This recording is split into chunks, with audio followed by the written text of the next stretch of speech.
每天晚上我都能听到舍友跟他的暧昧对象聊天，暧昧对象是好听的说法，难听一点的叫固定床伴。我从一开始的震惊到习惯花了很长时间，直到现在再一次被震惊的想要死掉。因为我刚从富川那里得知了，我舍友王琪琪电话那头的聊天对象是吴之航，是和我一起度过了初中、高中6年的时光，是让我宁愿放弃更好的大学，也只想要陪在他身边的我喜欢的吴之航。下次还是约在老地方吗？可是我觉得他们家的床单很旧矮，王琪琪平时沙哑的音色这一刻在我的耳朵里变得清澈起来。那这次我可什么都不买哦，你叫那边的人多带一点过来。我把脸死死地埋进枕头，屋外36度的高温，而我却盖着棉被，试图把自己闷死。闷死了就不用听见王琪琪的话了，闷死了就不用想吴之航了，闷死了眼睛也应该就不会再流泪了。事情不受控制，是从我和吴之航考入同一所大学开始的。我承认，在刚开始踏入这所大学的那一刻，我是有一瞬间后悔的，后悔自己为了吴之航放弃了本省的好大学，背井离乡千里万里来到这里。但就是那一瞬间的后悔，也在我生日那天的晚自习，吴之航逃课为我买来生日蛋糕，为我庆生的时候烟消云散了。那个时候的我想得很简单，即使离家再远，至少还有吴之航在我身边。我们初中高中相伴了6年，算半个青梅竹马，那么他的身边应该也能算我的半个家吧。然而现实是，即使吴之航再怎么说照顾我，我们也不在一个学院。我的计算机专业是信息学院的，作为学校的王牌学院，有专门的一栋授课大楼。而吴之航和我完全相反，他的专业不是很好，学院位置很偏僻，我们不管是宿舍楼的距离还是授课楼的距离都遥不可及。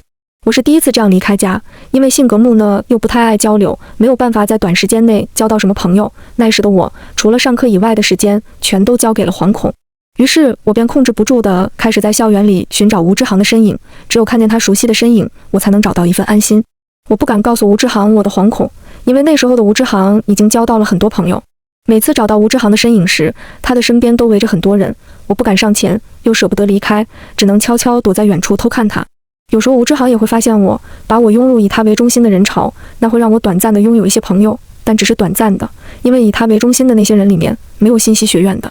这样的情况发生好转是在大一的下学期，但这个好转并不是指我对吴之航的依赖，而是我们新开了一门公共课，吴之航的专业也有这门公共课。在公共课上，我不用追逐就能看到吴之航的身影，我喜欢坐在吴之航后面2排，这样既可以看到他，心跳也不会快到影响我学习。但是每次吴之航看到了，我都会把我抓到他的身边坐着，我们手肘抵着手肘，我甚至能感觉到他身上的热气，让我的呼吸都有一些不规律。很热吗？吴之航转过头问我。我吓了一跳，下意识地看了一眼老师，这是我高中时养成的习惯。还好，我转头小声回答他。吴之航像是被我逗笑了，低声笑着摸了摸我的头，别紧张，小金同学已经是大学生了，不用想也知道我的脸现在一定爆红。我更不敢转头看他了。一整节课，就算我控制住了不去看他，他和别的同学的说话声，他写字的沙沙声，他撕书页的声音，还有他的气息，都让我无处可逃。我到底还是没能听进去课。下课之后，吴之航下午有球赛邀请我去看，我谎称有事拒绝了，因为一旦答应，他就会揽着我直奔球场，不管是他的体温还是周围人的目光，都足以让我疯掉。但我说有事是真的有事，我们班晚上就要阶段性测验了，不过吴之航下午的球赛我还是能去看的，只不过我不想让他知道，我只想悄悄地躲起来看他。吴之航走了之后，我一边快速地收拾书包，一边想着他的球赛，就在我要赶过去的时候，辫子被人拉住了。喂，小变态低沉的声音响起，是一个陌生的男生，我没有听过，但是他的称呼和行为都让我有点生气。做个交易好不好？男生的主人从背后转到我面前，是一个不认识的男生，漂亮的脸扬着不怀好意的笑容，桃花眼上挑着，像一只大坏狐狸。这就是我对富川的第一印象。那天下午我本来应该去看吴之航打球，却被突然出现的富川截到了学校的咖啡馆。富川先是自我介绍了自己，譬如什么摄影比赛冠军，哪几个摄影作品拿过奖，这些我不关心的内容。哦，对了，我是吴之航的同班同学，这句话让我把注意力稍微从手上的书上分了一点给他。你是不是喜欢吴之航？我可以帮你追他。这句话让我拿书的手一抖，看不下去了。我不喜欢吴之航，声音小的只有我自己能听到。啊，是吗？富川脸上露出了一个古怪的表情。是的，我自认为我的声音很冷静。富川又露出了不怀好意的微笑，自顾自地从书包里拿出一沓照片，啪的一声砸在了桌子上。我的心也跟着震了一下。照片上有很多人，但最显眼的是我和吴之航。有吴之航打球，我偷看他的照片；吴之航上课，我偷看他的照片；甚至有吴之航趴在课桌上睡着时，我俯下身像是要亲吻他的照片。你想干嘛？我的声音控制不住的有些颤抖。这些照片就像是把我那最隐秘、最不能说出口的心思放到了台面上，一瞬间让我眼眶都有些发热。我一开始就说了呀，做交易，富川还是笑着，单手托着下巴，桃花眼上扬着，但现在的他一点都不像狐狸，像个恶魔。富川说的交易其实不难，他让我帮他写作业，不是一科，是所有能写的科目，作为交换，他帮助我去追吴志航。我听完有些无语，我告诉他，其实只要他好好的和我商量，我不是没有同意这个交易的可能。然而富川只是无所谓的笑着说，那样太浪费时间了，而且我不想给你讨价还价的余地，所以他才发挥自己的摄影技能，拍下来我跟踪吴志航的照片，简单粗暴的威胁我。你不仅拍照丑，行为也很变态。这句话他是一脸严肃的对我说的。我和富川顺利达成合作关系，他让我每做完一次作业就去找他，他会教我捕获吴志航的偷心秘法，这是富川自己取的名字。我一开始以为这个交易应该是我赚了，毕竟和我6年对吴志航的暗恋比起来，我觉得做作业不是什么难事。直到我知道富川本学期的科目加上重修的科目一共有11科，我突然觉得富川可真是看得起我。于是我便开始了一边帮富川做作业，一边在校园里寻找吴志航身影的日常。只是有时候想到富川拍的照片里我猥琐的身影，我会下意识地挺直腰杆。直到终于帮富川完成了一次作业，我去校外的摄影工作室找富川。富川很少出现在公共课，最近一次出现还是为了堵我。到了摄影工作室的时候，富川正在给一个模特拍照，脸上是我没见过的认真神色。我没好意思打断他，悄悄地站到了旁边。我一直等到他给模特拍完，再重新调试摄影机了。你站到前边去。富川没回头，指着我的方向说。我看了看周围，没有人。就是你，小变态。富川这次回头了，懒散地对我说。我有些无语，但还是按照富川的指示站到刚才模特站过的地方。富川又重新举起了相机，对着我拍照。只不过这次他看起来拍得比较随意。你觉得吴志航是一个什么样的人？拍完照，富川和我坐在摄影工作室的沙发上问我。干净、温柔又很爽朗，像个小太阳一样的人。我猝不及防被问到有些紧张，但还是老实交代了我看到的吴志航。富川听了我的回答，露出了一个复杂的表情。行吧，那在你看来，像吴志航这样的大帅哥，为什么要喜欢你这个素面朝天、含胸驼背、目光猥琐的女生呢？富川指着茶几上的几张照片问我。我有些不满意富川给吴志航的大帅哥这样肤浅的定义，但看到富川指着的照片上面色蜡黄，把富川说的缺点一个不漏全占了的我，对不起，我不满意的应该是我自己。我有些难过的耷拉着脑袋。富川突然拍了拍我的头，拍得有些重。我刚想生气，别难过，不就是形象不好吗？我会帮你的。又是那种熟悉的声音，我不抬头都能猜到富川脸上的微笑。鉴于之前富川的举动，我其实一直觉得他不太可靠，但我没想到在帮我这件事上，富川真的很认真。富川为我做了一个简短的 PPT， 他一边滑动 PPT， 一边讲解自己的计划，我一边认真的听，一边震惊于连作业都不愿意做的富川，竟然为了这件事做了 PPT。富川分别从身形仪态、美妆护肤、行为举止等方面为我做了规划，帮我严格执行。作为摄影师的富川经常需要出外景，他在公园出外景时，就让我在公园绕圈跑步。而且按照富川的要求，我必须挺直了腰背跑步，一旦松懈，他就在我跑经他时朝我的背狠狠打一下。跑完之后，他会亲自上手帮我拉伸。不得不说，富川的力气大是与生俱来的。截止目前，他和我的每次身体接触都让我觉得好痛。每当他在棚内拍摄时，我就窝在摄影棚内的小沙发上练习化妆。我不知道什么样的妆容适合自己，富川就让我都试，然后在我画好之后，随手拍下我的脸，记录我的妆容给我看。然而，虽然在富川的调教下，我的身形和妆容都有了提升，但最大的问题来了，我不敢与人对视。富川发现了我的眼神总是飘忽不定，就算在和人讲话时，眼睛也不敢看着对方。眼睛是心灵的窗户，你的窗户朝向不对，他是这么对我说的。于是富川决定帮我练习对视，第一个目标是要能轻而易举地和富川对视。按照富川的逻辑，只有能轻松和他对视的时候，我才有可能和喜欢的吴志航对视。但对我来说，光是和富川对视都好不轻松。富川明明是多情的桃花眼，但静下来的时候却给人一种好冷漠的感觉。我觉得吴志航的眼睛一定不是这样的。对视的训练开始，每次当我想逃离富川的眼睛时，他都会伸手把我脑袋掰正。我一直觉得富川的眼神训练很扯，直到当我真的能够轻松和富川对视的时候，我发现我已经可以和身边其他人正常对视了。毕竟多数人的眼睛都比富川有温度。你很好，吴志航配不上你。最后一次眼神训练的时候，富川突然看着我的眼睛对我说，这是什么新的心理暗示战术吗？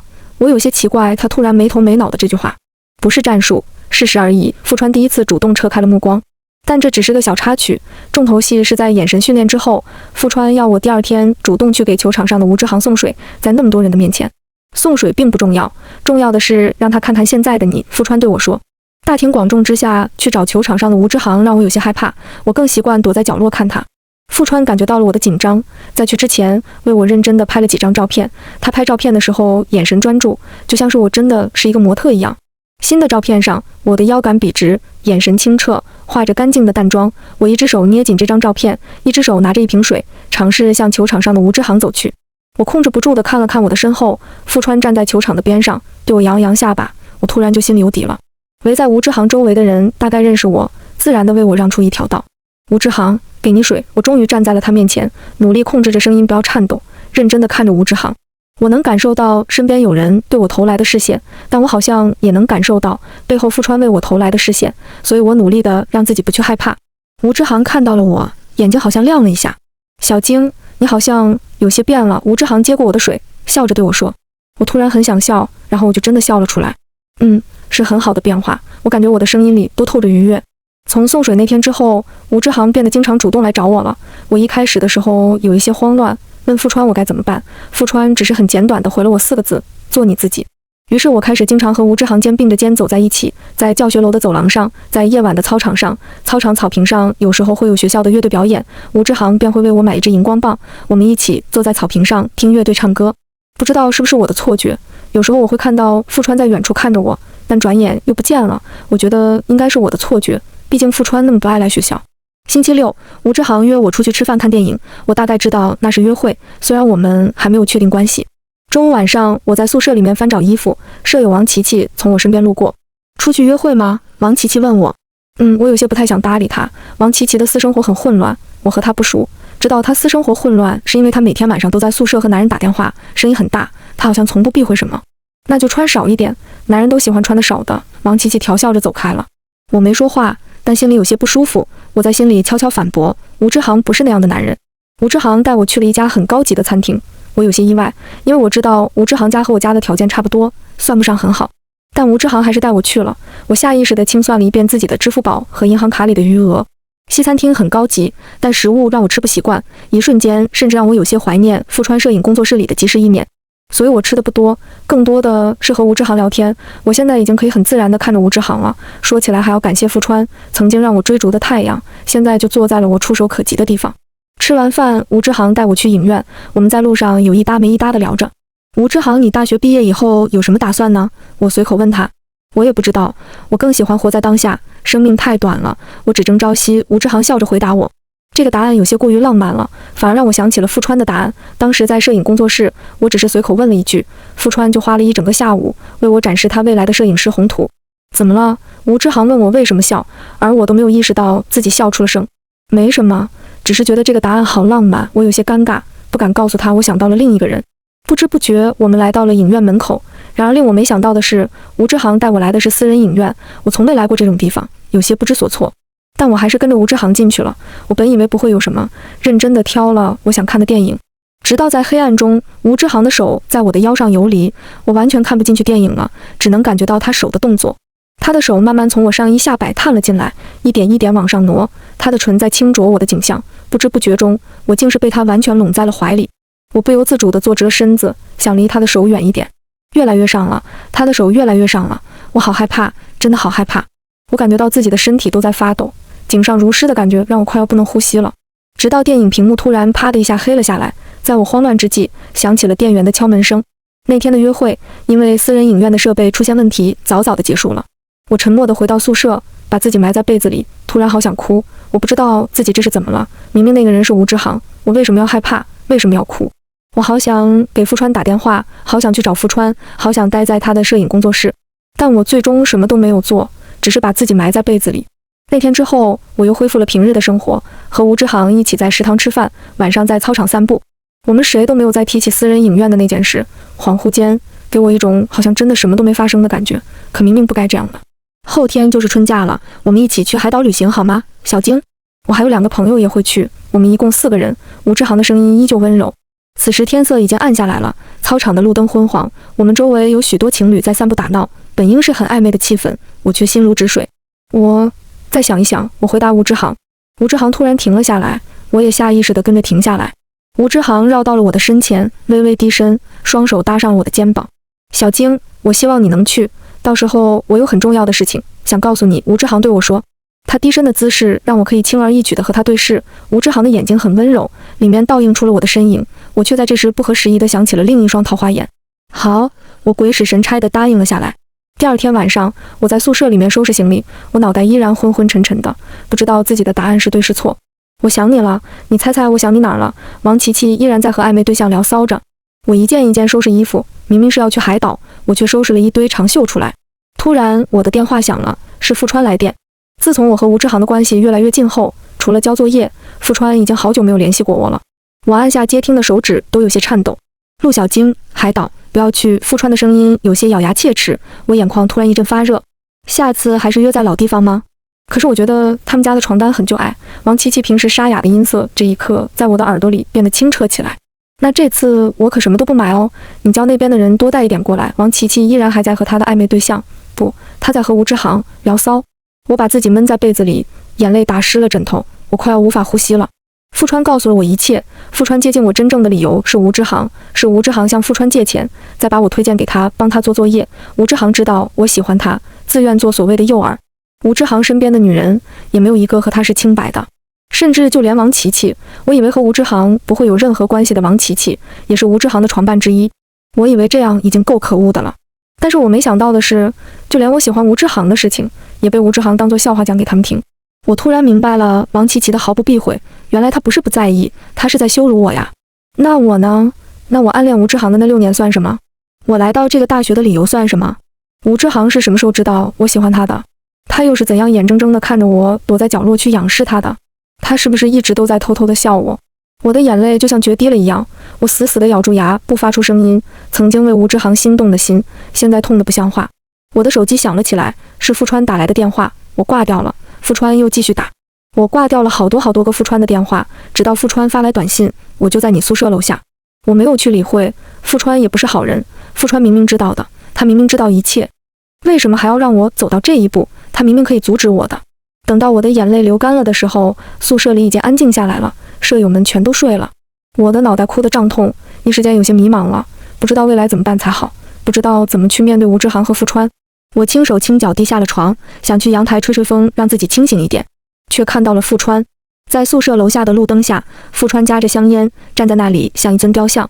付川给我发信息的时候是12点，而现在已经凌晨3点了。我想哭，但眼泪已经流干了。我想去叫他离开，但还是不想面对他。最后我什么也没做，关上地上的行李箱，回到了床上。一夜无眠，早上我却觉得十分清醒。我打了一个很厚的粉，遮住了红肿的眼睛，但这让我看起来有些面无人色。我去约定好的公交站台找吴志航，没有带行李箱。吴志航早早地站在了那里，另外2个人没有到。吴志航似乎看到了我，向我小跑过来。小晶，你来得好早，你的行李呢？吴志航问我。一瞬间，我有一些发不出声音。其实我在来的路上想了好多，我想质问吴志航，质问他为什么可以这么淡定地约我去旅行，质问他为什么在伤害我之后可以这么若无其事。但是最后我只是说了句，我不想去了。小晶，别闹了，票都买好了，现在还有时间，我陪你回宿舍收拾行李。吴志航温和地对我说，边说边抓住我的手臂，要带我往宿舍方向走。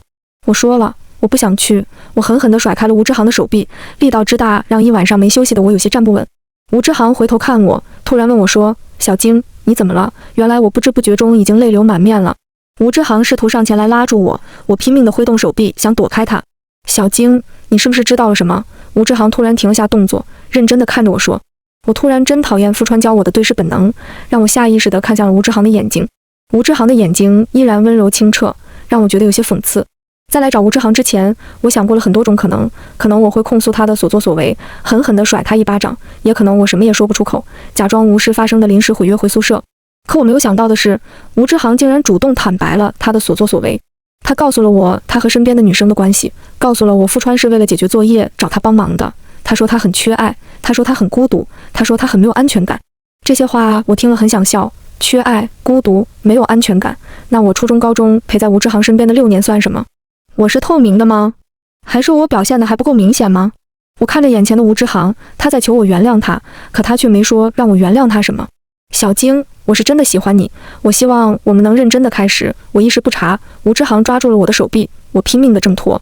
你放开！小晶，你先不要有抵触情绪，你先认真的听我说完。我第一次知道吴之航的力气那么大，我根本挣脱不了。此时是清晨，附近没有什么人，我突然内心开始害怕。你放开，我的声音已经有些颤抖了。小晶，你先冷静下来，不要动。吴之航的声音此刻听着也好恐怖。正当我控制不住想喊救命的时候，突然有一个人影冲了上来，接着是咚的一声，吴之航倒地的声音。是富川来了。他还保持着攻击的姿势，挡在我面前，桃花眼红的吓人，喘着粗气。富川，你疯了吗？吴之航从地上爬起来，捂着被富川重锤的脸，一脸的不可置信。我是疯了才会信你的话，伤害陆小晶。富川喘着粗气说。这件事情到此为止了，吴之航，以后别让我再看见你接近陆小晶。富川抵着吴之航说。那天早上，富川拉着我的手臂离开了，我没有拒绝。一大早上，他拉着我在校园里胡乱走着，好像没有目的，但我们都没有停下，一直到他带我跑过步的公园里。陆川停下脚步，回头了。陆小晶，对不？啪的一声，我没有听他说完，甩了他一巴掌。我用了全力，很快他的脸就红了起来，但他还是坚持说完了那句话。陆小晶，对不起。富川的眼睛与我对视着，他的眼睛干净明朗，倒映着我的影子。可惜我已经不相信眼睛是心灵的窗户了。富川，我们也到此为止了。说出这句话的时候，不知道为什么，我的心突然刺痛了一下。那天早上，我们两个人相对着沉默了好久好久，最后是公园湖边的风把我吹得打起了冷战。富川保持着离我2米的距离，把我送回了宿舍。我本以为故事到这里就应该结束了，没想到吴之航却开始对我展开了攻势。我和他的位置就像是突然互调了，他开始等我放学，即使我们相隔很远的距离，他也会早早的来我的教学楼等我。就算在食堂吃饭的时候，我竭力想避开他，甚至会故意选他要上课的时候去吃饭，可就算这样，依然每次都被他堵到。他身边的女人也越来越少，就连王琪琪也不会再在深夜打电话了，只是经常对我阴阳怪气。如果是曾经的我被吴之航这样在意，可能会开心到飞起来，可是现在的我看到吴之航只觉得恶心。直到后来，我突然发现吴之航每次来堵我的时候，身上都会添些伤。我从别人口中听说了，是富川打的。吴之航每来堵我一次，富川就去堵他一次，久而久之，我竟然有些同情吴之航，毕竟我知道富川的力气不是一般的大。公共课的时候躲不了吴之航，于是我发现富川也会来上课了。每次来他就坐在我和吴之航的中间，帮我隔开了吴之航，又离我有些距离。我的心里开始有点高兴，不知道是因为不用再被吴之航骚扰，还是因为看到了富川为我出头。我的生活开始平静下来，富川像是一张盾，为我避开了一切伤害。他甚至去找过了我舍友王琪琪，在那之后我没有再听见王琪琪说过什么了。一直到一次公共课下课，富川突然叫住了我，他没有像第一次一样拉我的辫子，只是轻轻敲了敲我的桌子。下个星期我要出去跑一个商单，会不在一段时间，如果有什么问题，你可以打我电话。我听见了富川的声音，我张了张嘴想说点什么，其实我也不知道要说什么，我只是单纯的突然想和富川说说话。然而当我发出第一个音节的时候，富川已经走了，一瞬间甚至让我有些怀疑刚才富川的话是我幻听了。我本来觉得没什么的，富川的小心是多此一举，直到我在一个吴之航有课的下午路过了操场。当时我正在看富川曾经为我拍的照片，富川的照片为我记录了我一点一滴的成长。突然我被人群围住了，我吓了一跳，有些惊慌失措地看向四周。操场不知道什么时候搭起了一个露天投影幕布，投影上面出现的那个人是我。我突然有一种不好的预感，一群人突然涌了过来，我见过他们，在吴之航的身边，他们手上拿着鲜花和蜡烛，包围了我。投影幕布上的影像开始变换，变成了我和吴之航的双人合影，有我和吴之航初中的班级大合影，高中一起踏青的照片，甚至有一起被大学录取时庆祝的照片。信息学院计算机2班的陆小晶同学，吴之航的声音突然从话筒里传了出来，我的心顿时凉了下去。陆小晶同学，你陪伴了我整整6年的时光，我的所有青春都与你有关。吴之航从人群深处走向了我，他手捧鲜花，穿着白色的衬衫，脸上带着熟悉的笑容，一瞬间让我想撕烂他的脸。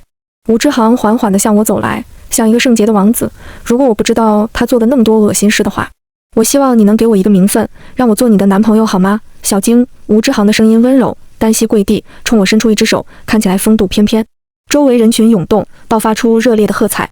我甚至听见有人在叫亲一个，亲一个。我气血上涌，恨不得死在当场。我想逃走，但吴之航的朋友们把我围在中间，我面前只有一条路，通向吴之航。我一瞬间觉得天旋地转，找不到自己的呼吸了。我被身后的人推搡着走向吴之航，我哭了出来，但周围的人却爆发出了更热烈的喝彩声。我第一次意识到，原来我可以这么恨吴之航。就在我不知道怎么办的时候，突然一声暴喝响起，滚开！富川挤开人群，冲了进来。他二话不说地拉住了我的手，临走的时候不忘狠狠地给了吴之航一脚。等着我找你算账。这句话是富川对吴志航说的。一切都发生在电光火石之间。当我再次坐在富川的摄影工作室的时候，我还有点懵。吓到了吧？现在不用怕了。富川神色严肃，递给我一杯水，我喝了一口，是甜甜的蜂蜜水。此时摄影工作室里只有我和富川2个人，外面的天已经黑了，我们孤男寡女共处一室。但奇怪的是，我真的不害怕了。商单那边没问题吗？我主动开口，想跟富川说说话，但不想说吴志航的事，那太浪费时间了。不重要了。富川像是没有想到我会主动开口，他接过我喝完的杯子，去洗杯子，洗完杯子又收拾茶几，收拾完茶几又调试相机。我看出富川好像在没事找事。富川，你为什么对我这么好？我问富川。富川的动作突然停了下来，像是石化了一样。我没有。富川反应过来回答我。那你为什么要一直帮我？帮我变漂亮，帮我变自信，帮我摆脱吴志航。说着说着，我有点想落泪，所以我把头低了下来。富川没有吭声。你知道的，我真的很容易误会别人的心意，就像我曾经误会吴志航对我是有意的一样。眼泪滴在了我的裤子上，浅浅的晕开了。我感觉到身边的富川有了动作，他在我身边坐了下来，但克制着隔了2个拳头的距离。我也不知道，陆小晶，你没有误会，我也不太明白自己的心意。富川的声音在我耳边响起。我一开始不太清楚吴志航是怎样的人，你知道的，我不怎么来学校。富川说到这里顿了一下。最开始我的态度很敷衍，我不太关注在这场交易里你处于一个什么样的弱势的位置，我一开始只想要一个结果罢了。但是不知不觉的，我自己也认真起来了。富川笑了一下，声音有些凉。我一开始挺鄙视你的，陆小晶是个恋爱脑。富川的声音带着笑意。我有些生气的去看他，却发现富川也在看着我，眼神是我没见过的温柔。我一直的观念是先立业，至于成不成家再说。而且我是第一次遇见你这样的，感觉挺有意思的。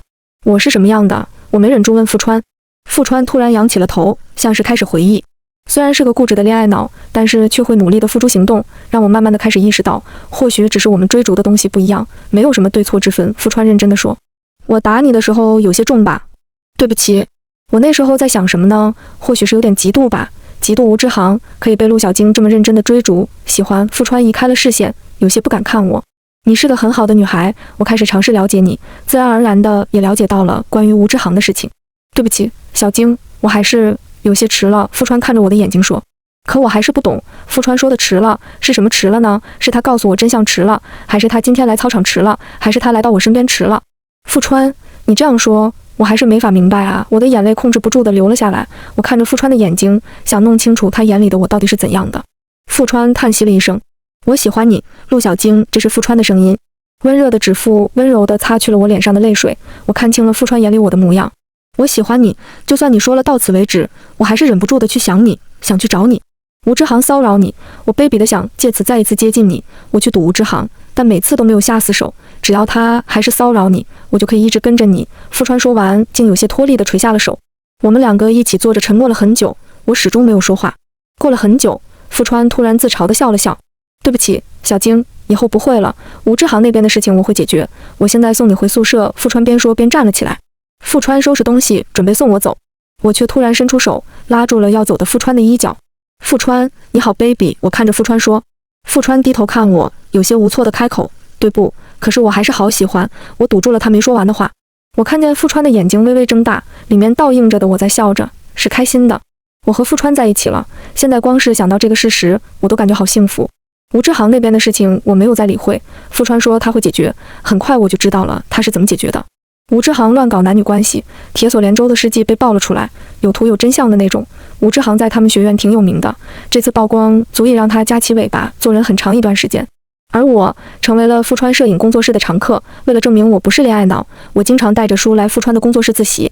于是富川也开始后悔说我恋爱脑了，因为他想拉着我在工作室腻歪的时候，我老拿学习堵他，于是他只能郁闷地去调试他的摄影机。你都是这么调试设备的吗？我从背后偷袭富川，双手搂住他的脖子，挂在他身上。富川正在摄影机里翻着我的照片，我眼尖地发现还有一张很久以前我在公园跑步的照片。我伸手要去抢过来看，富川笑着招架我。最后我窝在富川的怀里，我们一起看以前富川为我拍过的照片，有我在公园跑步的，有我在工作室试妆的，甚至有我不小心睡着了流口水的照片。每一张生活照都被拍得很认真，好像能透过照片看到富川看我的眼神。每一张里的我都被拍得很好看。你当初骗人，我明明一直都很好看。我控诉富川。富川回应我的是一个热烈又持久的吻。等到我呼吸不匀地窝在富川怀里时，我突然有了一个奇怪的想法，也许我应该谢谢吴志航，如果没有他的伤害，也就不会有富川来到我身边。富川让我知道，原来在我还是那个自卑胆怯的陆小晶的时候，已经有一个男孩发现了我，走近了我，珍重地爱护我。我大概可以预见了，以后的陆小晶不需要再仰望任何人了，因为富川在我身边，因为我会和富川肩并着肩，一直地走下去。